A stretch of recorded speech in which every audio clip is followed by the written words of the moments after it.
Hey everybody, Ryan here, and I just want to give you a little bit of background for my topic and my audiences before I start. So I chose for the speaking assignment to talk about why reading is a beneficial hobby.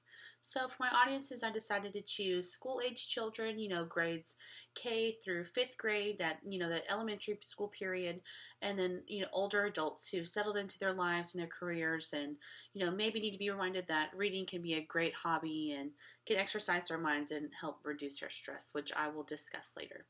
So I'm going to speak to the kids first and then the adults second. So here we go.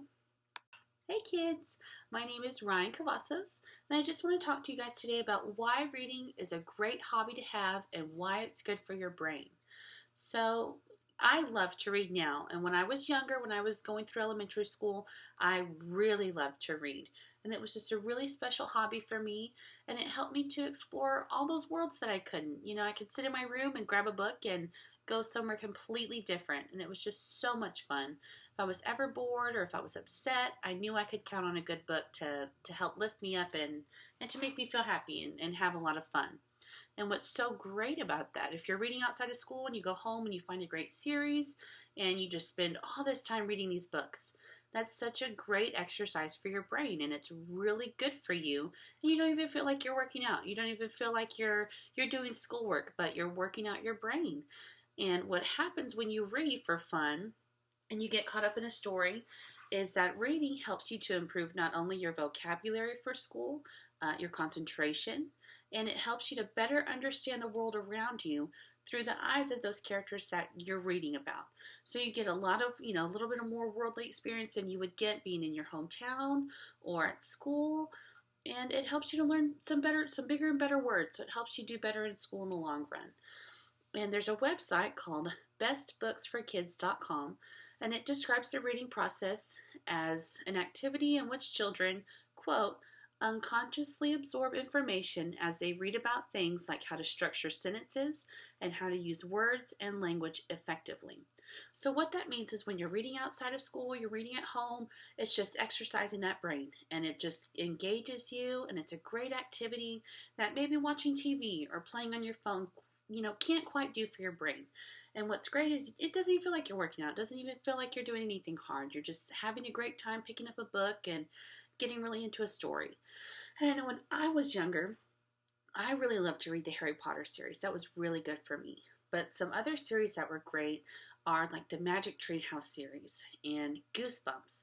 And those will really help activate and stretch that imagination, and they're just really fun to read. Just really crazy, and it takes you on a really cool adventure. So my final thing to say to you guys is don't ever be afraid to pick up a book. Don't ever be afraid of a challenge. Don't ever think a book is too hard. They're all fun. And any kind of reading that you do for fun is just great for your brain. So pick up a book and start reading because it's just really fun and it's really good for you. It's Ryan Cavazos, and I'm just coming to you today to talk to you about why reading is and can be such a beneficial hobby for you. So as an adult, we don't often find that spare time, to just take time out of our busy lives and focus on ourselves.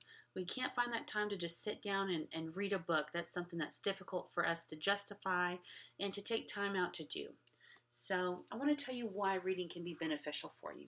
And reading helps to relieve that stress in your life. You take a minute out and you get into a good book, and it helps you to calm down, helps you to feel better, but it also is engaging your brain, and it's keeping it active and healthy while you read this book, while you take time out for yourself.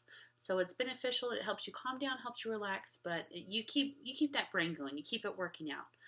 And there was a study conducted by David Comer Kidd and Emmanuel Catano, and they discuss a particular genre called literary fiction. And that's a little bit more of a serious fiction. It's intended to, not only entertain, but to engage you and to get you into the inner workings of the characters that they write about. And, their inner minds and their feelings. And they, it's a social commentary or political commentary, but it's just supposed to be a little bit more serious, a little bit more engaging. And they found that this genre, this literary fiction, is beneficial to the mind of the reader. And I quote, "It's more critically, whereas many of our mundane social experiences may be scripted by convention and informed by stereotypes, those presented in literary fiction often disrupt our expectations. Readers of literary fiction must draw on more flexible interpretive resources to infer the feelings and thoughts of characters. So, what they're saying is it just helps to really exercise your mind.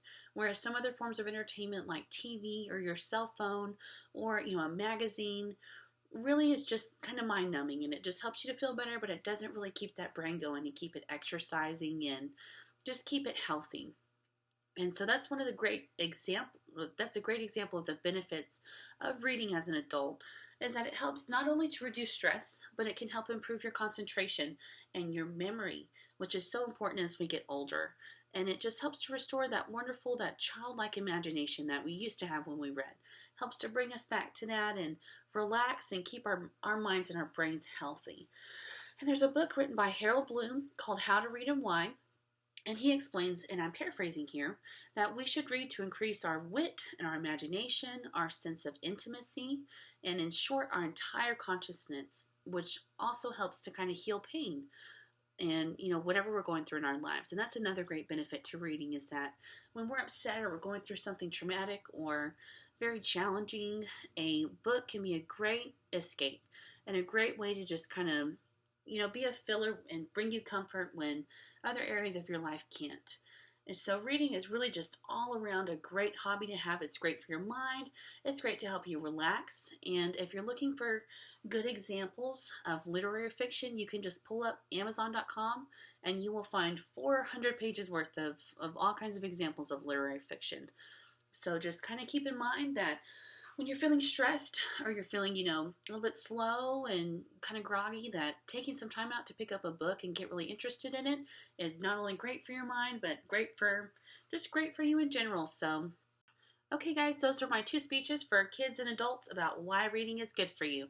So thanks for watching. Bye.